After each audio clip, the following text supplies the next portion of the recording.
All right, Chelsea fans, welcome back to another episode. That's right, of the London Blue podcast. Hopefully, your favorite Chelsea podcast out there and a part of the Men in Blazers Media Network. Dan, one of your hosts here alongside Nick, and we are getting back into this one.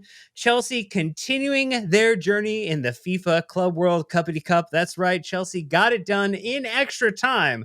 I did not nail the actual score prediction, Nick, but I did nail the extra time shout, though weather did have to play a factor in that coming into fruition. So I was going to tell you, should I rattle off some lottery numbers to start this episode? I feel like that would be a good way to go. It'd be a really nice thing if we could all partake in that. That'd be fantastic. Well, look, we're going to talk about Chelsea's wonderful win at the end of it over Benfica to advance in the Club World Cup to play Palmeiras next weekend on July the 4th.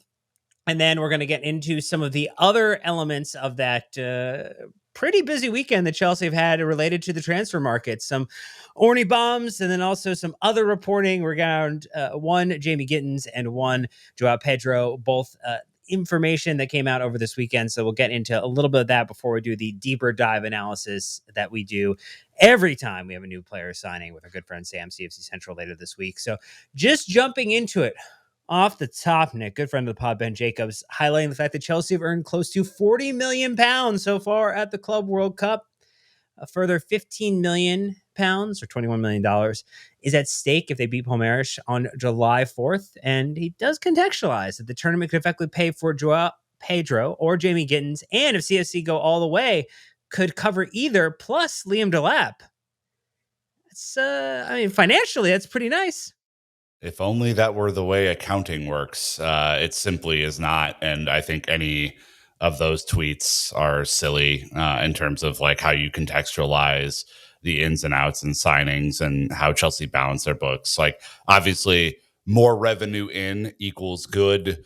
Less revenue in equals bad. More player sales equals good. Less player sales equals bad. But it's not how it works. Like, we're not essentially like trading money with the Club World Cup for the players. And I think anyone who has been around our podcast for a long time, whether it be analysis from tweets or if you're on Twitter and you see Chicago Dimitri or any one of the football finance experts out there, it's a good thing to bring in money. It's not how you pay for players directly. So just there it is.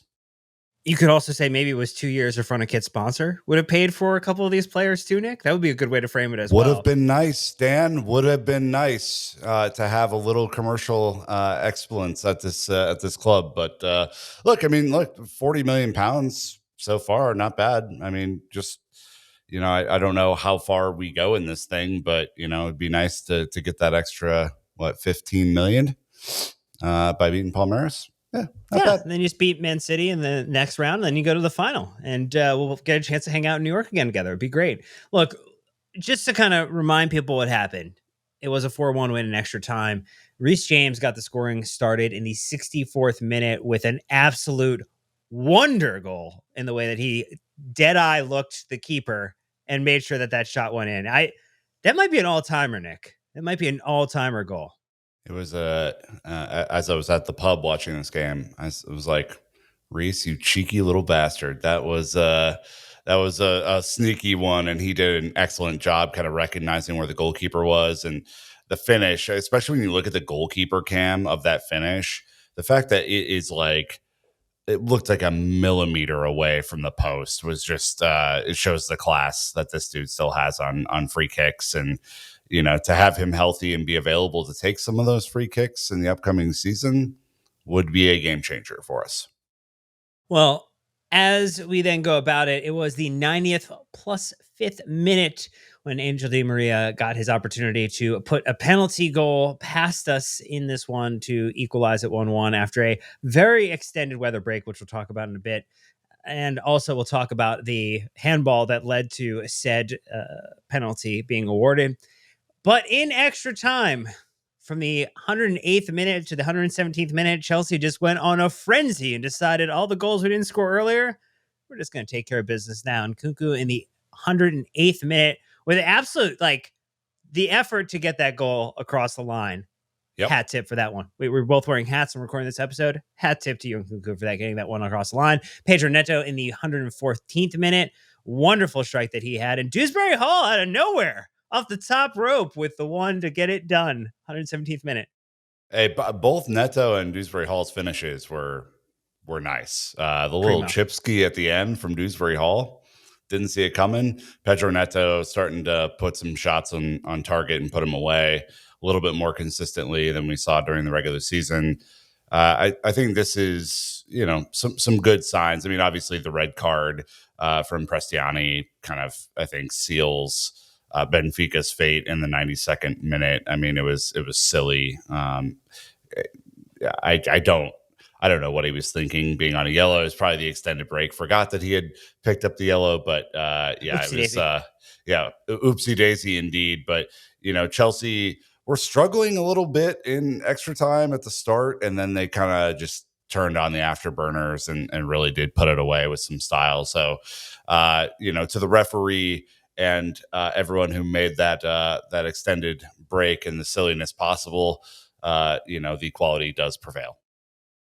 Oh, look, FIFA frequently tries to figure out how to take Chelsea out of the competition, but Chelsea said, not today. We're getting it done. We're going to make sure that we advance in this one. Nick, the lineup to start was Rob Sanchez between the sticks, Reece James, Levi Colwell, Benoit Badiashile, and Mark Cucurella in the back. You had Romeo Lavia and Moises Caicedo in the midfield. And you had Pedro Neto, Enzo Fernandez, Cole Palmer on the left, and then Liam Delap to start. We knew that was essentially going to be the case with Nico Jackson being suspended in this one. You did see multiple subs used, some comically, just right before that weather delay. Tosin came in for Badiashile in the 70th minute when it looked like he got his hamstring done. And then you Yeah. saw Malo Gusto come in for Reece James, Dewsbury Hall come in for Enzo Fernandez, and Christopher Nkunku come in for Liam Delap. Then the 86th minute, and then you had Trevor Chalba come in right before the extended extra time that we're going to have. And then Aaron Anselmino comes in the 118th minute to give Levi Colwell a little bit of a 2-minute break. So Enzo Maresca using all the subs in this one to get it across the line. Any thoughts on the lineup, the subs, just the mixture? I do want to say, I think the one thing I would start with maybe is that, like, because of the extended delay, I think all of the sub elements kind of get thrown out the window. Because if you knew that was coming, you would have done things completely differently. Yeah, I totally agree. I mean, it's really hard to analyze the subs. I mean, the one that makes sense, without the weather context, is obviously Tosin coming in for Batty Shield, and I do feel for Batty Shield on this one, or as some coined his performance, Goody Shield after this one. He was good. It was one of his better performances for us, and he has some real quickness to him for his size and stature. I mean, he can really get back and put on the jets, but I think it was kind of a weird plant in the ground when he was kind of tracking back, and then he tried to like push off a little bit too quickly with it, and you could just tell there was some real discomfort there, and that was just a bummer because again, I think there was a fair bit of surprise that he started this game over the likes of Tosin, over the likes of Trub Chalaba. I think we've all accepted that Levi Colwell is going to be kind of a nailed on starter regardless, but that other spot's been kind of up for grabs, and he played very well. It is a huge bummer for him that it's potentially the end of the run for him in his tournament. All right, so just a couple of top line stats I think we should throw in there. On the day, I mean, this was pretty much Chelsea's game from start to finish. Dominant, Just yes. 64% possession to 36% for Benfica. We had 4 big chances. There won 22 shots to their 8. They had 7 goalkeeper saves on their 8. I mean, like standing on his head, Turbin, to keep Chelsea out. Like, he did some really, really incredible saves to deny us a very easy victory in this one. Yeah, if not for Trubin, who, if you followed the Ukrainian national team, you know that he's one of those like kind of rising stars throughout that group. Like Trubin was incredible in this game, like easily their best player on the day, without a doubt. And I mean, when you look at the stats in this game, I mean, it's 22 shots, it's 12 on target. I mean, when was the last time Chelsea had above 50% shots on target in a game? It's been a minute. We were completely and utterly dominant for the entire game. It's like one silly mistake and probably I don't think it was a pen for me personally, but like I whatever they're going to call it because that's what they're going to do. Chelsea, like, Benfica did not deserve extra time with the way that they played. They had a great victory over Bayern Munich midweek. They were really excellent in that game. They were nowhere near the level of Chelsea in this game, and I think it's like you got to give Chelsea a ton of credit here because it's uh, coasting to a win at the end of the game. The game obviously gets stopped in the 85th minute. All the momentum's gone. You come back, you have a silly, sloppy, kind of couple of moments, and then you go out and just absolutely put it on them with some style at the end. I'm really proud of the way the team played in this game. I thought it was completely and utterly dominant from start to finish, minus one mistake. And, again, the stats tell a story sometimes. They definitely do in this one, but the eye test was complete and utter dominance. And I think to your point about just how I think the team felt about this one, that 108th minute goal and the celebration afterwards, the way the players got together. I mean, you had another Rob Sanchez running to Enzo Maresca moment for the ball to ball hug experience. Like it was just again, there seemed to be like a good vibe energy at this moment about what this tournament is doing for this team, how they're coalescing, how we're seeing certain players like Pedro Neto just absolutely like finding great form. Enzo Fernandez, Cole Palmer got into it in this one with a massive performance considering how long he had to play and stay on the pitch in again what is not a fantastic place to play in the middle of summer in the United States of America, as we learned from the weather controversy. Let's turn to that, Nick.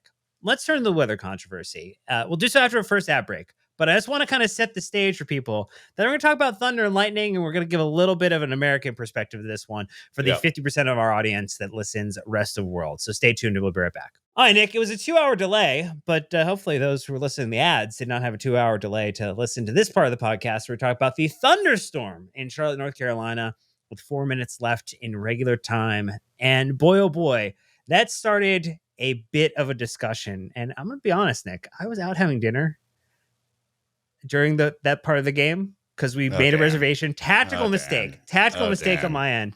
I was able to get home to finish the game because of the weather delay.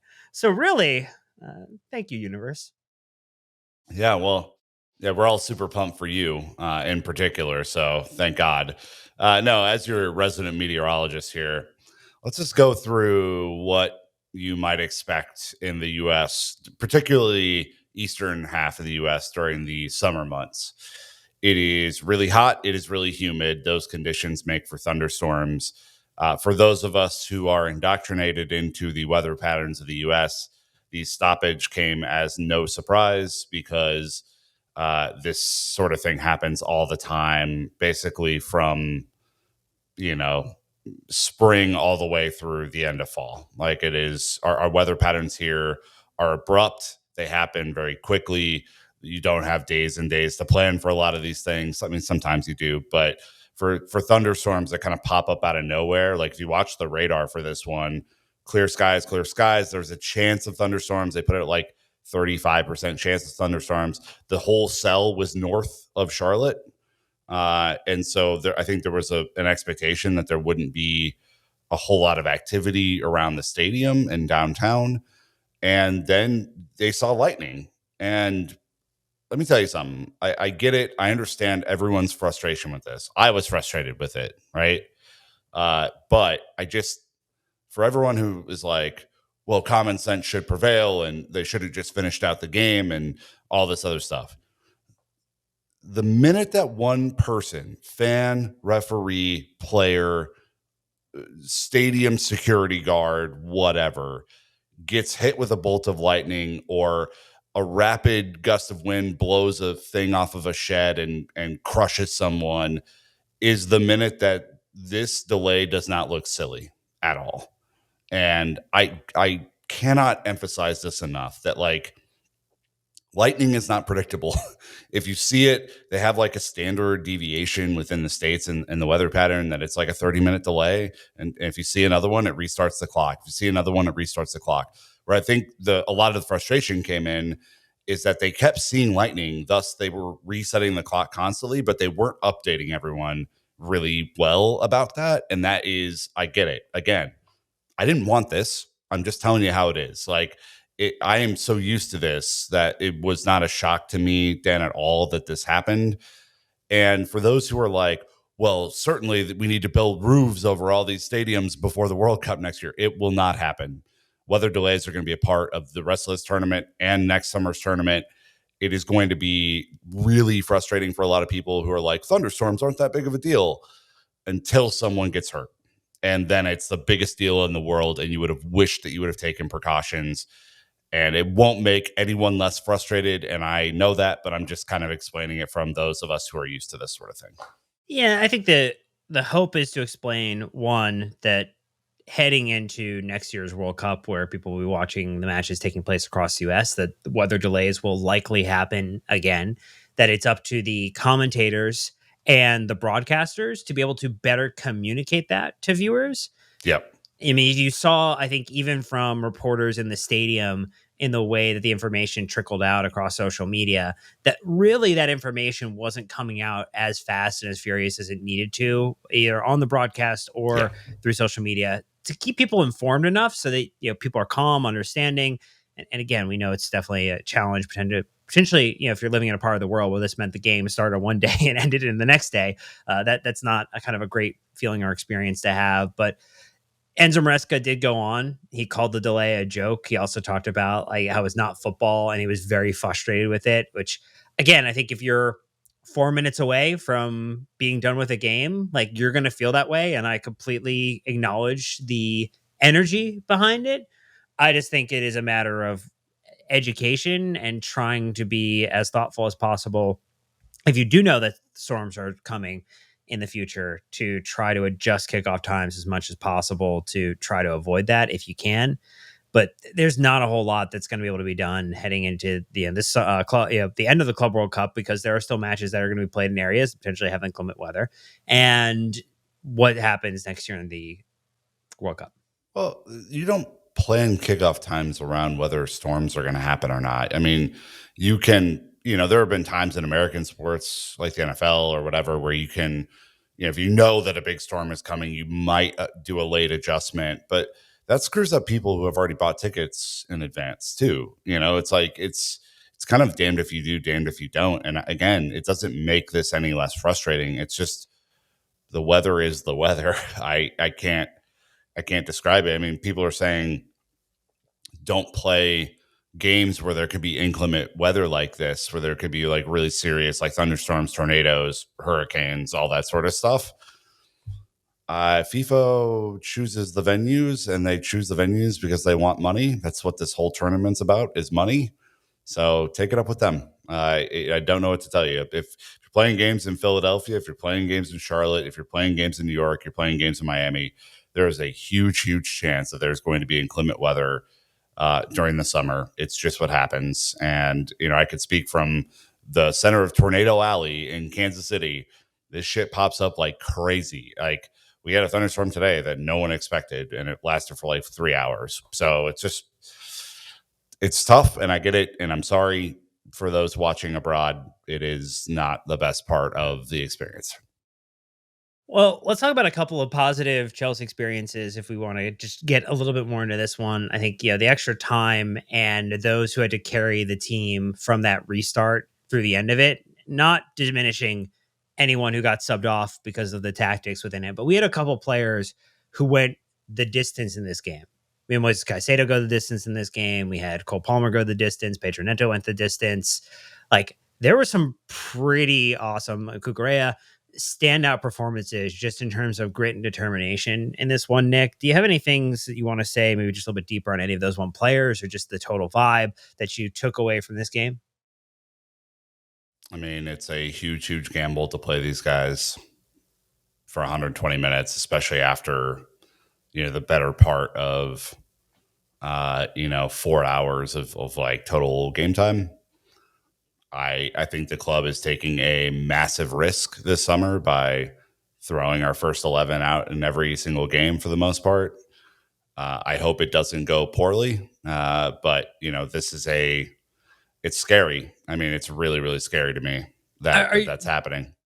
do we need to maybe just contextualize though that when you use all those subs as you're heading to what you think is going to be the end Totally. of a game that like, and you're not expecting it to go to extra time because you do have control and the restart really screws it. Like I do think as harsh as we may want to be about the subs and what is used and what isn't used, like that does feel like that is a piece of context that has to go in there around like criticizing 120 minutes. I agree, but they still would have played 90 minutes.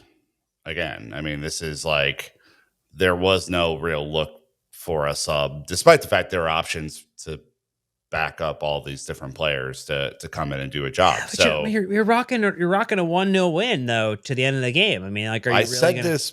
I said this before the game, Dan. Like there is going to be no changes if the game was tight. He has Yeah, shown routinely that he does not trust the team, the broader team, to do a job in these moments. I think the Malagusto thing probably backs up his opinion that like the unfortunate handball, and again, Malagusto's not even looking at the ball. He's jumping his arms in the air. I don't think it's a malicious handball by any means. I think it was pretty harsh on him, to be candid, but he's just shown that he's gonna ride with the same 11 guys for the most part this season, maybe a change or two here or there, but it's the rubber's gonna really meet the road when these guys are really tired midway through the season, and he's gonna have to figure out how to balance this thing a little bit because surely after everything that the club just went through throughout this season, there would be a way to kind of figure this out. But you're really going to throw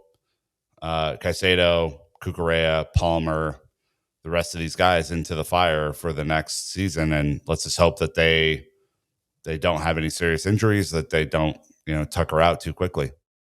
well, look, Caicedo cannot play in the next game because of the card accumulation, so he at least is getting a rest heading into the next fixture against Palmeiras. Forced So, exit, yes, forced exit, which is nice. look, Yeah. if the team won't do it for you, find a way to get it done yourself. That's the real way to make Yep. it happen. You did bring up and I think we want to talk about the officiating, the red card, because I think those are just a conjoined conversation.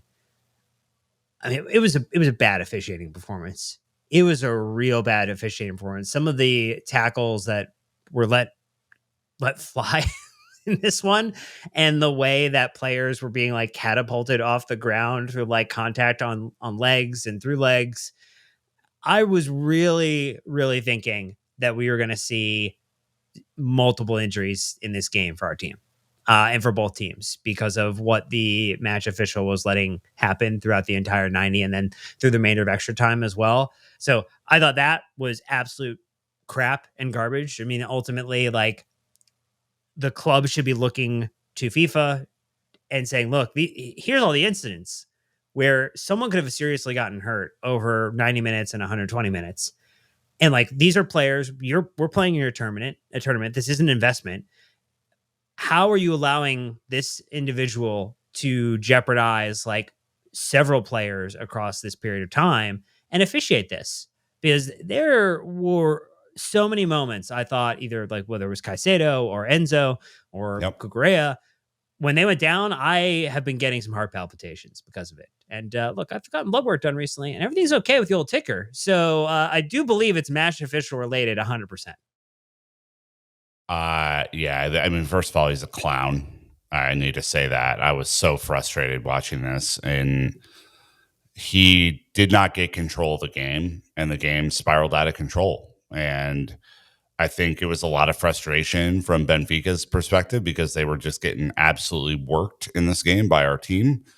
And there was no protection for any of the big name players in this game either. Like, I mean, whether you believe in that as a refereeing principle or not, I mean, the fact that, multiple times it was very like Pep Guardiola coded, you're going to target, the best player and have multiple players go and kick the shit out of them. That was Benfica's tactic in this game. Just make no mistake about it. It is what it is. And that frustration boiled over. I mean, the fact that like Cole Palmer multiple times got in the mixer and was shoving, Benfica players that, you had Levi try and play enforcer. You had Reece James try and separate some guys and really make his presence known. Liam Delap getting a little feisty in there too. Like this was not a friendly game. This was a very dynamic, physical affair, and Benfica had to make it that way because they were not going to outskill us on the day. There was no chance of that. I mean, it was pretty obvious early on that we were going to be dominant in the game, and we're camped out in their half the entire first half. Um, so I mean, the referee never had control of the game from the start. It spiraled out of control. The red card call, I know people have differing opinions on that, so I'm not going to belabor that one too much. It was probably 50-50, and in any 50-50, it's going to go against Chelsea. That's kind of my assumed position on that. Again, I think the replay shows Malo Gusto, eyes closed, looking the other direction, having no idea where the ball is. Should he jump with his arms? That's always the question in these situations. I don't think it's a red card, whereas I don't think it's a penalty, but I don't, that one's less egregious to me, Dan, than the overall tone of the Yeah. game that the referee sets. And it really bums me out because you would think for a tournament worth this much money on the line, these prestigious teams all getting together, that you would throw the best referees in the world at it and hope that you could have something where players are not getting injured or getting into fights. And I don't think that's going to be the case at the end of the game, or at the end of the tournament here, I should say. Well, we know that it happened. We're unhappy about it. And hopefully our next match official has a little bit more control of the situation in the game. Fingers crossed. But, seeing the Harry Kane handball go unadjudicated in the most recent game, I don't think that's going to be the case. So let's just look ahead, though, before we talk about some summer signings at Chelsea's next game. It is on July 4th, Independence Day, ID4. Will Smith kind of bring it to you on that one, Nick? Palmeiras, Chelsea, back in Philadelphia. Estevao is going to be playing. As good friend Ben Jacobs highlights that he can face Chelsea in the Club World Cup in the quarterfinal. He's under contract with them till the end of the tournament and has no club-to-club pact when negotiating the deal to prevent him from appearing against his soon-to-be new club. They agreed to let him play at the assistance of Palmeiras, who viewed keeping Estevao this summer as an important part of the agreement. So if you haven't had a chance to watch any of the Palmeiras games, either this past season or during this tournament, you're getting an opportunity to see a future Chelsea player on the other side who hopefully does not make Chelsea look foolish in any way, shape, or form. Yeah, this all kind of felt predestined, didn't it? Understanding he was going to play for them, understanding where we were, and then the bracket matchup obviously set it up kind of perfectly. Palmeiras dominated Botafogo at the weekend. I know there were a lot of differing opinions on that game. I watched the entire game. I thought Palmeiras were much, much better than Botafogo, who didn't really start playing until the end of the game. But I thought Palmeiras were much, much better. The Brazilian teams obviously have a different style than the European teams do. We obviously got killed by Flamengo a couple of games ago. Palmeiras play different than Flamengo do. It's a little bit more of a UFC fight than it is a football match. There's a lot of physicality. There's a lot of tactical fouling. So I think whatever you just got used to with the Benfica game, it's probably going to go up a notch in this one. Interesting that our boy is playing on the left wing instead of the right wing for Palmeiras. Estevao is much more of a right winger, kind of drifting in centrally than he is a left winger. He did have a lot of space. Botafogo, we're having really a difficult time kind of tracking him on that left hand side in this past game, and he had a couple of moments, but wasn't overly clinical, and he was pulled after I think like 67 minutes, if I'm not mistaken. So an interesting one. It'd be interesting if they're going to play him against Cucurella as the right winger, or if they're going to play him on the left against Reece James. Either way, he's going to face, I think, a bona fide, world class fullback, and so it'll be very interesting to see kind of what his level is against either one of those players. Well, look, we are excited for that one. We will not be back in Philadelphia for that one. We'll be watching it from the Okay. comfort of our homes. But look, if Chelsea do make it into the next round of the competition, who knows where your friends at London's Blue will end up over the next couple of weeks here. But that's going to do it for this part of the show. We're going to take our last ad break when we get back. We'll be talking about Joao Pedro and Jamie Gittins, two new incoming Chelsea players announced, at least through the press over this weekend. No formal Chelsea commitment yet at the moment. So stay tuned. We'll be right back. All right, Nick, you thought it was going to be a calm weekend outside of the game, and Chelsea said, no, not too fast on that one. With two deals getting to the point where we have David Ornstein announcing one of them, indicating that Chelsea had reached an agreement with Brighton. Again, is it a summer transfer window? Is that a Brighton deal? Who knows? To sign Joao Pedro, deal for the 23-year-old forward in excess of 50 million personal terms, in place 50 million pounds on a 7-year contract deal being arranged. A Brazilian international only wanted Chelsea. And it is highlighted that actually he flew from Brazil to America today at time of recording on the 29th of June so that he could get his medical done and actually be a part of the squad for the next round of the Club World Cup. So it would allow him to play in the Palmeiras game, which is beneficial. We could always use a little extra forward help here or there, particularly because the other player we announced or apparently about to announce is that Jamie Gittins would also be coming in, but obviously he's tied to Dortmund at this moment for the Club World Cup. That is also a 55 million pound deal, and it gives you some forward options. It gives Chelsea an opportunity to say that they've done some work to try and improve the attack. Whether or not you believe that, that's the question that's open. Because I know, Nick, you're not usually the stats guy. You're not Opta Nick, but boy, oh boy, Opta Nick found some radars, some player radars, which are, if you haven't seen them before, there's these charts that effectively map someone's ability to do a particular skill over 90 minutes on average. And so you can take a radar for one player and you can map it against the next and kind of just get like a statistical overview of how well a player matches or doesn't match up in certain categories. And I think you went ahead and took a look at some existing Chelsea players and said, hey, according to this, how does player like Joao Pedro or how does player like Jamie Gittins compare to some of the players that we already have on our team? Yeah, I think first and foremost, like, not shocked by either of these signings. Former Man City academy talent, not shocked. Brighton, not shocked. We better hope that both of the Man City Academy and Brighton keep restocking real talent, because apparently that's who we do business with now, and so we have to Restock on all Chelsea in the yeah Brighton department.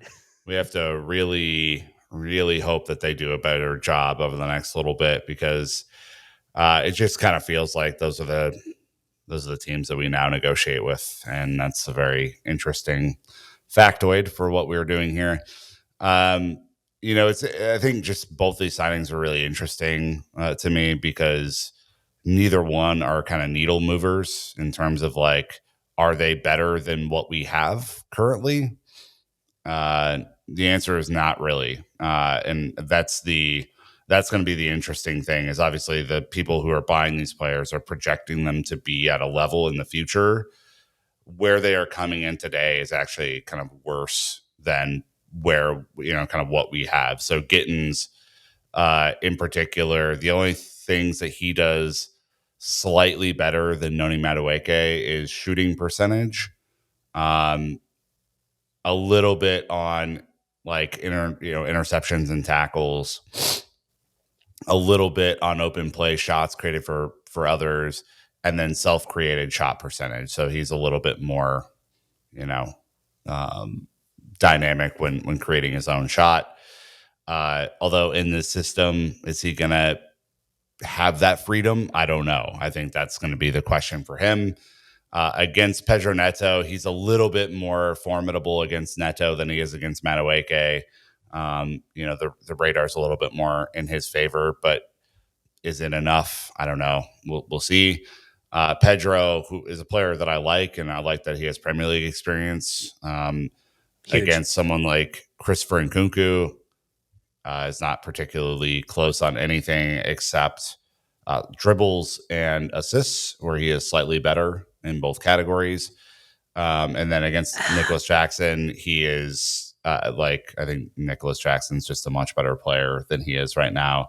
Slightly better on expected assists, slightly better on assists, slightly better on self-created shot percentage and dribbles, but the rest of the categories, Nico's kind of head and shoulders. So I mean, if the question that you're looking for, Dan, is like, we have a Champions League campaign this year, we have a team that there's limited trust in the rest of the like 35 man roster that's been built up, some sales that are expected to come. Are these guys needle movers? Maybe, maybe not, but it probably requires some more in-depth analysis. I know that you and CFC Central are going to do that this week. I am intrigued to see if these guys come in and really move above their projected, statistical line for the year. I think the important thing is going to be to see what happens post Club World Cup heading into the later parts of the window when Chelsea start to move some players on and finalize in this area. We did see that apparently there's still a desire for one more attacking player. We're getting the Kudus links have been very prominent in addition to a center back and a goalkeeper as well. Whether or not any of those happen or come to fruition, like that is still up in the air and open. On the Joao Pedro one, I think so. Just maybe a couple of quick stats for people to contextualize just how he got on the last couple of years at Brighton, because he was at Watford beforehand. So he's had 2 campaigns at Brighton. First campaign at Brighton, played almost 2,800 minutes. He had 20 goals across all competitions, 3 assists, 23 total. Brighton the following year, 2,200 minutes effectively, 10 goals and 7 assists, so 17. Actually maps like crazy similar to Nico's like last 2 seasons for Chelsea, where he had 23 goals and assists his first season across 36, basically 3,500 minutes. So definitely significantly more minutes to get the same output. And then Chelsea in the second season with Nico had 18 total across basically 2,400 minutes. So he's been just a touch more productive, even though some of the X90s are not maybe as pretty. His actual goal volume and assist volume matches Nico's with a very with less minutes in both. He's also a penalty taker, so we have to factor that into it to account. Pedro is. That is a good thing to keep in mind. Yeah. So just like note that. Interesting for Joao Pedro that Fabian Hirschler did not deem him to be a starter for chunks of last season. And that's like Danny Welbeck in front of him and stuff like that. So like, I think he was basically in contention with contention, I should say, with Evan Ferguson and Danny Welbeck, and I think was kind of the second option, kind of played off of the left second striker thing. So I think, as we've heard from Matt and Ben and others, like Chelsea are looking to kind of replace Christopher Nkunku in that way. And with this 4-4 or 4-2-2-2 or 4-4-2 or whatever you want to call it formation that we've kind of rolled out in the Club World Cup, that makes sense. That's kind of where Cole was playing in the formation. There's a lot of players you can kind of move around, both in like the quote unquote wings and also in the front 2 in that sort of setup. And so I think having a flexible option like Joao Pedro is not like the worst thing in the world to have. I think the point that you make, though, is like, if we're looking to increase our goals output next season, right? And, I think, our friend Chicago Dimitri put this out, but really contend, if that's Chelsea's aim, and I'm not sure that it is based on the moves that we put forward, but if we really want to contend in the Premier League, got to get to like a plus 45 goal differential. We were at like a plus 20 this year. And so you got to raise the overall threshold pretty significantly to get to that. I don't know. I mean, I think that's the real question. Gittins, as well, as an interesting profile, very quick, very skillful off the left. We know that the left wing is something that we've been targeting for a while. Right-footed left winger. He's only 20 years old. Joao Pedro is only 23 years old, so they do have time to get into their like quote unquote prime. But as like direct impact, immediate impact players for Chelsea this season, I don't know. I don't know if either one of them comes in as like a presumed starter, for example. If you just took a look at where Chelsea were at the end of last season for total goals and assists across all competitions, and yeah, again, we take the point of Joao Pedro being someone who takes penalties. So, and everybody else on this list does, at least in this format. So we just kind of have to take that for what it is. He would have been just behind Joao Pedro, Nico Jackson, and tied with Christopher Nkunku for 17 goals across all competitions. And then at 15 goals and assists across all competitions for Jamie Gittins, it would have put him right behind Joao Pedro, ahead of Sancho Madueke by +1, and then Pedro Neto by +3. So, I mean, if you're looking for just, are you adding people who are scoring? Yes. I think I like the fact that we have a player who has a little bit more Premier League experience just coming in. I think the Joao Pedro one is maybe a little bit more interesting to me off the top, but some of the Gittins movement is very interesting. And so I think we'll have to take a look at it across the pods that we do, diving a little bit deeper, getting into some match footage, getting a chance to extrapolate it, trying to figure out how it's going to fit in the system. And look, we have like less than a week until we potentially see Joao Pedro play his first minutes for Chelsea Football Club. So we might get to do some very, very quick scouting, as it were. That's the interesting part about the Pedro signing in particular. Obviously, Jamie Gittins is cup tied here in the Club World Cuppity Cup, as you've affectionately called it, Dan. But Pedro not cup tied in a team where Nico Jackson will be eligible to come back against Palmeiras and beyond, assuming that he does no more shenanigans. If Joao Pedro potentially gets to come in and see his first minutes in action, we'll see. I feel like that is kind of a stretch given the fact that Maresca has not used the whole squad in this in this tournament. I think it's probably just kind of extra preseason training for Joao Pedro and more likelihood than anything else. But I'm also just kind of interested in this formation too, and kind of how Enzo Fernandez is deployed, how Cole Palmer's deployed. Cole Palmer has played as a one of two forwards in the game against Benfica, which was very, very interesting to me. It's how I have been playing him in the FIFA career mode that I've Of established. course. Of course. I think Enzo Did you throw Maresca in takes. Gittins today along with Pedro as well? Did you get a chance to do I that?